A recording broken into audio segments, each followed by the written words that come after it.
और मेरे वालिद एक्चुअली पाकिस्तान से, पेशावर से। मैं भी पठान हूँ, लगता नहीं हूँ, तबीयत नासाज रहती है, लेकिन मैं भी पठान हूँ। थोड़ी हाइट वाइट कम है मेरी, but and this is not to create any controversy. जब आप लोग जीतते हैं तो मुझे लगता है वालिद की साइड जीत गई। ये सब दोगलापन है, मैं तेरा दोगलापना उतारता हूँ। ये सब दोगलापन है, मैं तेरा दोगलापना उतारता हूँ।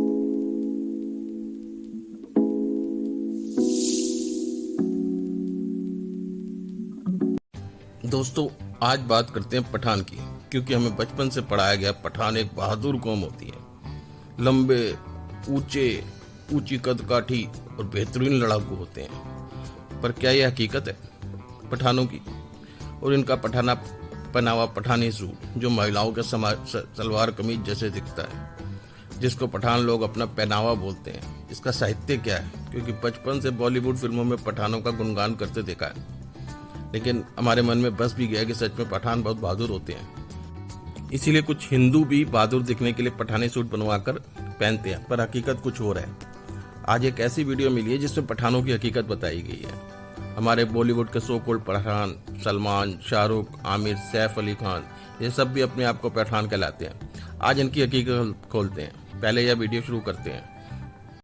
कुछ महीनों से सोशल मीडिया पर एक पाकिस्तान का एक वीडियो बड़ी तेजी से वायरल हो रहा है, और ये वीडियो पख्तूनख्वा प्रति स्थित हरिपुर जिले की है दोस्तों, जहां रात के अंधेरे में हरिपुर चौक पर स्थापित हरि सिंह नलवा की प्रतिमा को उखाड़ दिया गया है।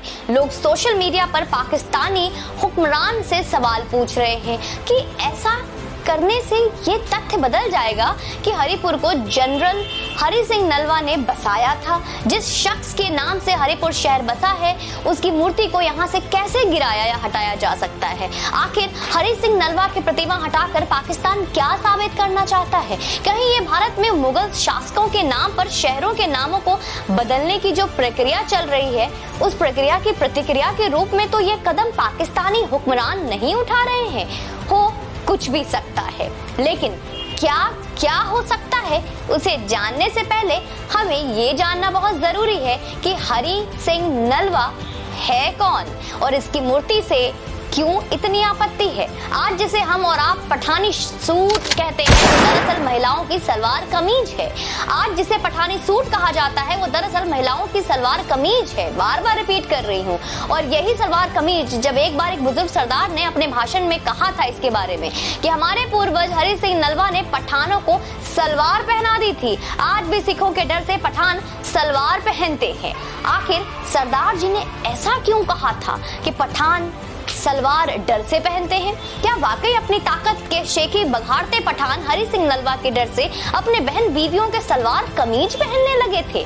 बात दरअसल ये है दोस्तों कि हरि सिंह नलवा की लीडरशिप में महाराजा रणजीत सिंह की सेना 1820 में आई थी। तब नलवा की फौज ने बहुत आसानी से पठानों पर जीत हासिल कर ली थी।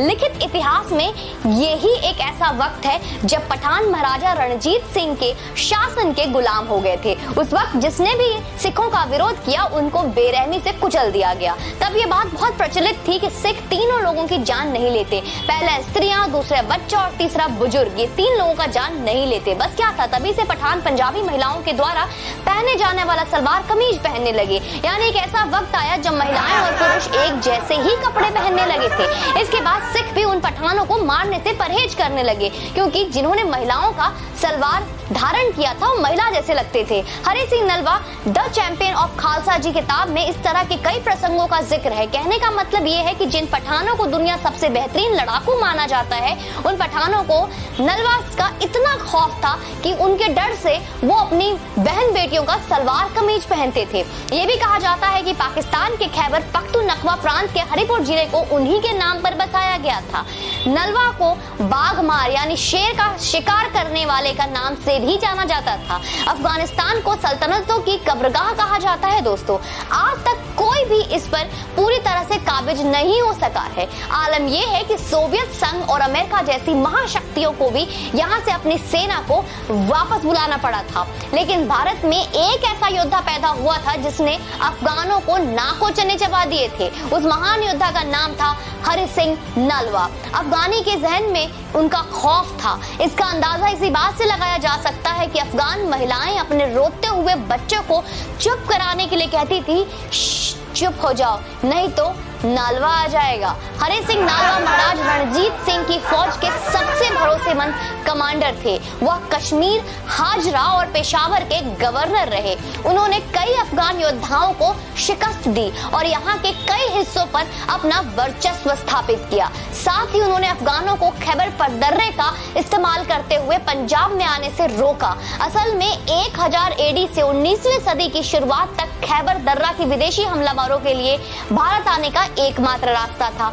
हरि सिंह नालवा ने अफगानिस्तान के सीमावर्ती हिस्सों और खैबर दर्रे पर कब्जा करके अफगानों के लिए इस रास्ते से भारत में आने की किसी भी संभावना को ही खत्म कर दिया। जब अफगान लगातार पंजाब और दिल्ली आ रहे थे तो महाराजा रणजीत सिंह ने अपने साम्राज्य की सुरक्षा के लिए 2 तरह की सेनाएं बनाई। एक सेना को व्यवस्थित रखने के लिए फ्रेंच, जर्मन, इटालियन, रशियन और ग्रीक योद्धा नियुक्त किए गए थे। वहीं दूसरी सेना हरि सिंह नालवा के अंडर में थी। यह महाराजा रणजीत सिंह की सबसे बड़ी ताकत थी। हरि सिंह नालवा ने इस सेना के साथ अफगान आदिवासी हाजरा को हजारों बार मात दी। नालवा की बहादुरी को सम्मान देते हुए 2013 में भारत सरकार ने उनके ऊपर एक डाक टिकट जारी किया था। हरि सिंह नालवा ने अफगानों के खिलाफ कई युद्धों में हिस्सा लिया था। इन लड़ाइयों में उन्होंने अफगानों को उनके लिए इलाकों से बेदखल भी किया था। 1807 में महज 16 साल की उम्र में, जी हाँ आप ठीक सुन रहे हैं, मात्र 16 साल की उम्र में नालवा ने कसूरा, पाकिस्तान है वो, युद्ध में हिस्सा लिया। इस युद्ध में उन्होंने अफगानी शासक कुतुबुद्दीन खान को भी शिकस्त दिया। वहीं 1813 में नालवा ने अन्य कमांडरों के साथ मिलकर अटैक के युद्ध में हिस्सा लिया और आजम खान और उसके भाई दोस्त मोहम्मद खान को भी मात दिया। यह दोनों काबुल के महमूद शाह की तरफ से यह युद्ध लड़ रहे थे। सिखों के दुरानी पठानों के खिलाफ यह पहली बहुत बड़ी जीत थी। 1818 में सिख आर्मी ने नालवा के नेतृत्व में पेशावर का युद्ध जीता और नालवा को वहां रोकने के लिए कहा गया था। यहां से उन्होंने पंजाब अफगान सीमा पर निगाह रखने की जिम्मेदारी दी गई थी। 1837 में नालवा ने जमरूद पर कब्जा जमाया जो कि खैबर पास के रास्ते अफगानिस्तान जाने का रास्ता था। मुल्तान, हजारा, मानेकड़ा, कश्मीर आदि युद्धों में अफगानों की शिकस्त ने सिख साम्राज्य की ओर विस्तार दिया। इस तरह की जीतों ने अफगानों के मन में नालवा के प्रति दहशत पैदा कर दी थी। सन 1971 में पंजाब के गुजरांवाला में पिता सरदार गुरदयाल सिंह उप्पल तथा माता धर्म कौर के घर पैदा हुए हरि सिंह नलवा अपने माता पिता के इकलौते संतान थे। अपने माता पिता के दुलारे हरि के जीवन में मोड़ तब आया जब महज 7 साल की उम्र में ही उनके सिर से पिता का साया उठ गया था। इसके बाद हरि की माता ने ही उन्हें पाला पोसा। 10 साल की उम्र में अमृतपान करके वह एक सच्चे सिख बन गए। जिस उम्र में बच्चों को खिलौने का शौक होता है उस उम्र में हरि सिंह नलवा ने अस्त्र शस्त्र, मार्शल आर्ट और घुड़सवारी की शिक्षा पूर्ण कर ली थी। उनके बल तथा पराक्रम का एक छोटा सा नमूना तब देखने को मिला जब 1805 ईस्वी में बसंत उत्सव के उपलक्ष्य में महाराणा रणजीत सिंह द्वारा प्रतिभा की खोज नामक एक प्रतियोगिता का आयोजन किया गया था। इत्तेफाक से उस दौरान हरि सिंह अपनी एक विवादित जमीन का विवाद सुलझाने महाराजा रणजीत सिंह के पास पहुंचे थे। यहाँ हरि सिंह द्वारा महाराजा रणजीत सिंह को पता चला कि उनके दादा और पिता महाराजा के पूर्वजों महासिंह और चेतर सिंह के अधीन अपनी सेवाएं पहले ही दे चुके हैं। उसके बाद हरि सिंह ने प्रतियोगिता में भाला फेंकने, तीर अंदाजी और घुड़सवारी में अपनी प्रतिभा का सर्वोच्च प्रदर्शन किया। महाराजा रणजीत सिंह अपनी पृष्ठभूमि और छोटी सी उम्र में ही उनके इस बेहतरीन युद्ध कौशल को से बहुत प्रभावित हुए। हरि सिंह से प्रसन्न होकर महाराजा ने उन्हें अपने दरबार में अपने खास सहायक का पद सौंप दिया। परंतु हरि सिंह को दरबार में नहीं अपितु युद्ध भूमि में अपना कौशल दिखाना था। वो दरबार में रहने के लिए नहीं बने थे, इसलिए 1 वर्ष के भीतर ही उन्हें सेना की एक टुकड़ी का सेना नायक घोषित कर दिया गया। यह यकीन कर पाना सच में बेहद मुश्किल था कि महाराजा रणजीत सिंह ने अपनी सेना की एक टुकड़ी, जिसमें लगभग 800 सैनिक हैं, की कमान एक 14 वर्षीय बालक के हाथों में सौंप दी। हरि सिंह अपने युद्ध कौशल से लगातार कोई न कोई बड़ा कारनामा करते आ रहे थे। महाराजा ने उनकी नजदीकियां काफी हद तक बढ़ गई थी महाराजा से। वह अक्सर महाराजा के साथ शिकार के लिए भी जाया करते थे। एक बार शिकार के दौरान एक खूंखार बाघ ने महाराजा की सेना पर हमला कर दिया। बाघ का यह हमला हरि सिंह के ऊपर हुआ था, जिसकी वजह से उनका घोड़ा मारा गया। हमला इतना अप्रत्याशित था कि हरि सिंह को अपनी तलवार निकालने का मौका भी नहीं मिला। एक खूंखार बाघ उन्हें दबोचने के लिए सामने मुंह खोलकर खड़ा था। ऐसी स्थिति में बड़े से बड़े वीर का साहस एक क्षण के लिए डोल जाना स्वाभाविक होता है, परंतु हरि सिंह बाघ के सामने खाली हाथ ऐसे खड़े थे जैसे उन्हें पता ही ना हो कि डर किस बला का नाम है। उन्होंने बड़ी फुर्ती के साथ अपने दोनों हाथों से बाघ का जबड़ा पकड़ लिया और देखते ही देखते अपने हाथों से उसका मुंह चीर डाला। 14 वर्ष के बालक द्वारा इस तरह का साहसिक कार्य सबके लिए हैरान कर देने वाली बात थी। कहते हैं कि इस घटना के बाद हरि सिंह को बाघ मार वो नलवा नाम से जाना जाने लगा। राजा नल शेरों का शिकार करने के लिए प्रसिद्ध थे।